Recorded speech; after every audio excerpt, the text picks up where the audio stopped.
Are you feeling like your prospect or client or even student might not have the confidence enough in you to say yes to your offer?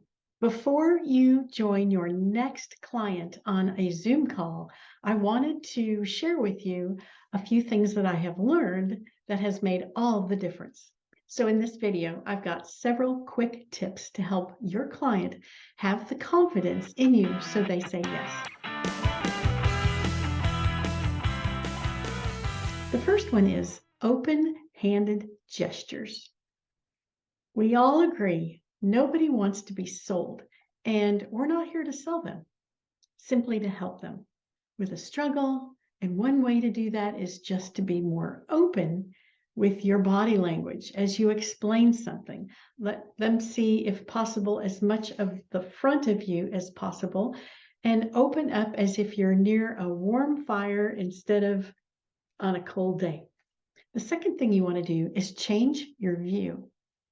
Raise or lower your camera to eye level. And by doing that, you will make better eye contact with your prospect.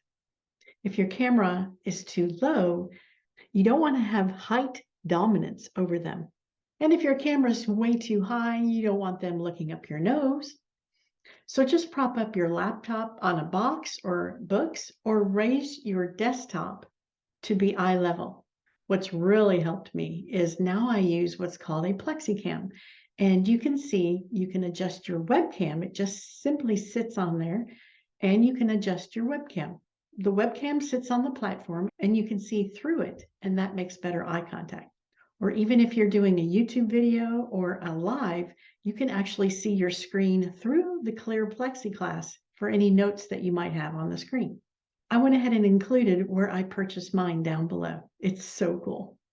So I'm going to throw that picture back up, because the next one is you want to draw a smiley face and on a little Post-it note and stick it up by your camera to remind you to look at the camera, but not only that, to smile.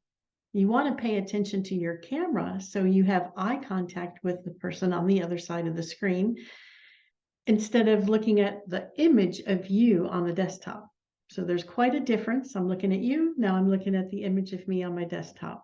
No eye contact there. Great eye contact here. It took me a bit to get the hang of this, but it's so important to be welcoming and build trust. And if you can pull this off, it'll make a huge difference. After all, you don't want to appear like you're above them or below them. Trust is much better built when you make eye contact. Also, be sure to have a well-lit background. You can see the window letting the daylight into my space. And then I just have a couple extra lights in the background. The next one is you want to make your background a personal environment. After all, you are letting them into your personal space. It helps that you be more relatable with a non-cluttered, comfortable background. Soft pillows on the couch, as you can see, maybe some artwork. You can see what the person likes. You know, I love birds, I love nature. I've got some family pics up there. I think it's better if it's real versus one of those screensaver backgrounds. And be lively on your calls, and people will see that you are not there for you, but you're there for them. All right, now that you've got the open-handed gestures, adjusted your cameras, you're all set up, and you are allowing them to see that you are trustworthy and that you're the one that can help them.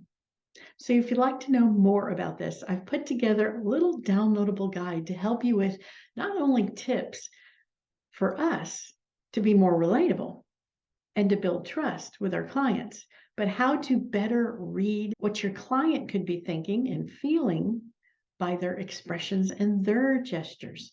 I've put the link below in the show notes as a handy guide for you to review before you go on camera or you jump on your next Zoom call. So like this video, comment with any questions, subscribe to my channel because I share helpful tips here every week. Thanks for watching.